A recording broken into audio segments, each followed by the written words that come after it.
back again.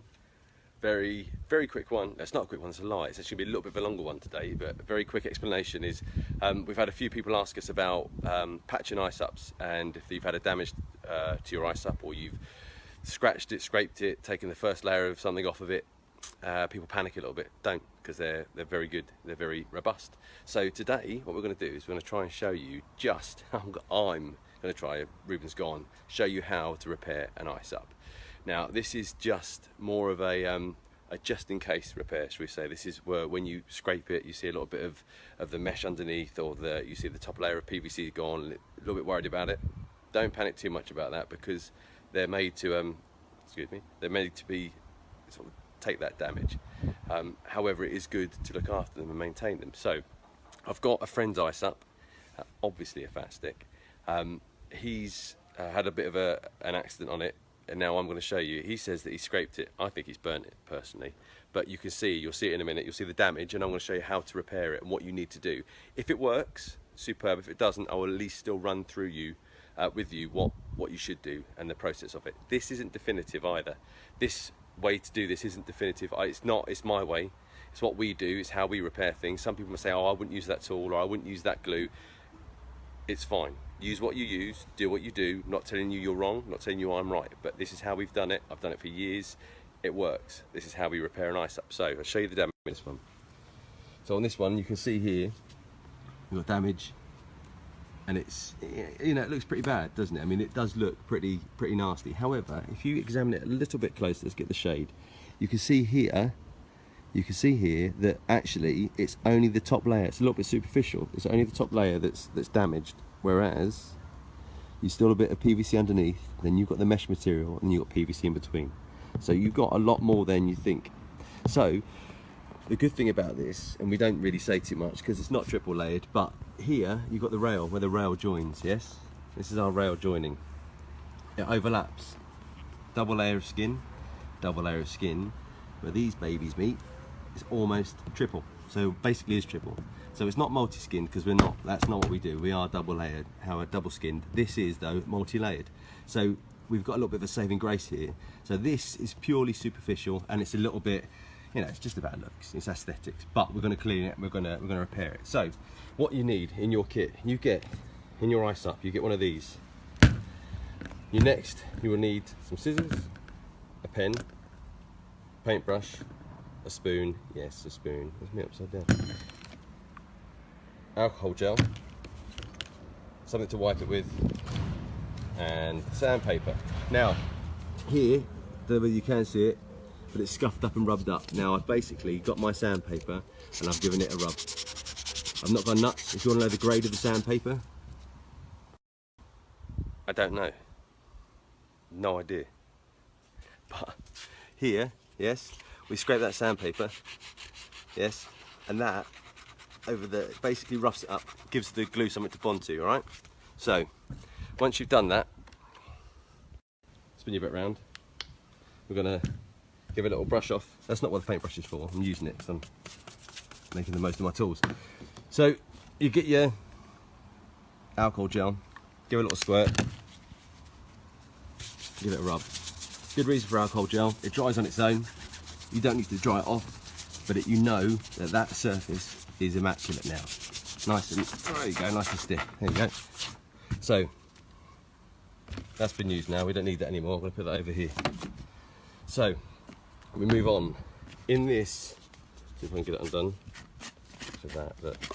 In this repair kit you get, oh look, someone's wrapped up nicely for me. In you get a nice tube of glue.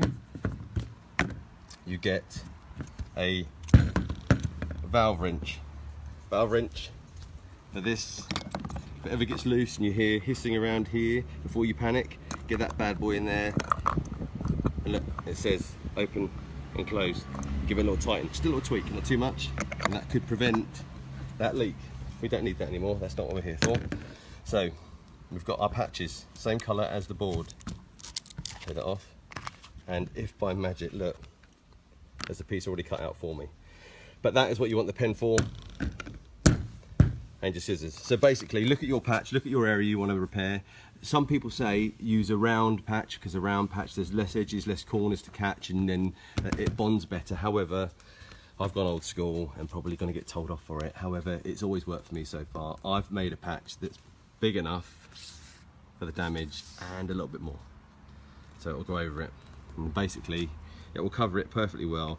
As I said, it's more superficial damage than it is, drastic that's going to cause you to deflate. But this is how we do it. So now we've got the patches, you've got everything you need. Make sure you measure properly. You make sure you get your patch and it's the right size. You get your patch and you measure it against here.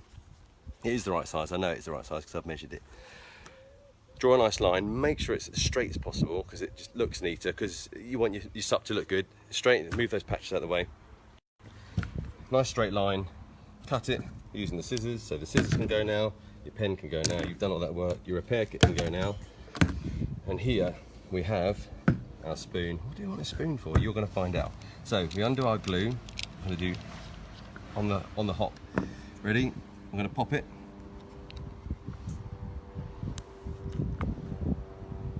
Pop the glue. Perfect. What we're going to do now is we're going to glue the patch. Shiny side. Yes. Shiny side. Dull side. Yes. I'm going to glue the dull side. Yes. Get it in there. It's only because it's rounded. Get your blobs of glue on.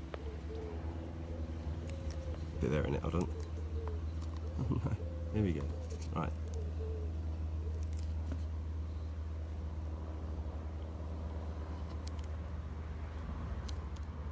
Right, glue's going on. What I'd recommend you do while you can, you should do this before really, is get a little trickle of glue in the wound. Yeah, and leave it. Leave it until it's dry. You can leave it a couple of hours, leave it a couple of hours. However, I haven't got that time. The board will be fine. And that rhymes. Right. What I'm going to do now is I'm going to just give you a little, it's because it's dragging on way longer than it should have done. Right, so I've got the Chinese container. I'm going to paint that now. I'm going to paint that all over. I'm going to make sure that's nice and neat and tidy and all covered. All areas are covered. And when it starts to get tacky, when you can put your finger on it and take your finger off and not have too much on your finger, that's about right. Get it onto your board and get it pushed down nice and hard. The reason for the spoon, some people have a wheel, they roll it and it rolls. It's a nice flat big wheel, and basically they go all different directions and it makes it lovely and basically keeps the patch down, bonds the glue lovely. What we're going to do with the spoon is, once you've got your patch on, get that spoon on that patch as hard as you can and give it a good rub, always, and then drag it down, up, sideways. If it's going to go over like it is here, then get that spoon, because it's blunt, because it's not going to damage your board, and push down. Push down. You can see it depressing in the board. Get that pushed down, get that in. You want to create the best bond you can. If you damage your board, don't panic. They're meant to be robust. They're meant to look after themselves as long as you do the right thing with them. This needs repairing purely because it doesn't look good, and it could lead to more. We're going to get a patch on it. It's going to be good. It's going to repair itself because the patch and the glue will adhesivize. I don't know what word I'm looking for there. They're going to stick to each other and they're going to look after themselves. Just keep an eye on your board, do the right thing by it, and it will look after you. You can see on this board, I'm going to spin you around here quickly. Look, we've got some minor dents and scrapes on this board. Yeah? Here's one we did earlier. Yeah, there's lots of scrapes. It happens. Don't panic about it. So, in order, scrape it, give it a nice sand, so it's nice and sharp, nice and rough, sorry. Give it a good rub. Get rid of that, wipe it off, get your alcohol gel, whatever it may be, blub it on there, clean it off so it's nice and tidy. Once that's done, get your glue, put it in that gash, the hole. Wherever the hole is, fill it in with that glue, just a little bit of it, leave it, let it set. Get your patch cut. Once it's cut, get the glue on it, cover all areas, make sure it's completely covered. Use a paintbrush as best you can. Get all covers painted, get it on the board. Use your trusty spoon and push, give it a good rub vigorously. You want it covered, yes? And the fact that you're doing that is friction, and it's warm, and it'll stick the patch to the board. Can't say much more than that. That's how to repair a board that's slightly damaged. If it's got a big hole in it, obviously it's not going to be inflated. So you're going to have to do it while it's deflated, so you have to make sure it's properly flat. And the most important thing actually is that if it's properly flat and there's a hole in it and you can see some of the drop stitching coming through, the fibre stuff coming through that's holding it together, gently poke it back in. You don't want to glue that to the board. Okay, so if there's a hole, make sure the white fibres that are coming out, if they come out, poke it back in. But otherwise, it's easy. It's simple. That's what the repair kit's for. Okay, have a great day. And if you need any help or want any questions answered, let us know. Speak to you later. Bye bye.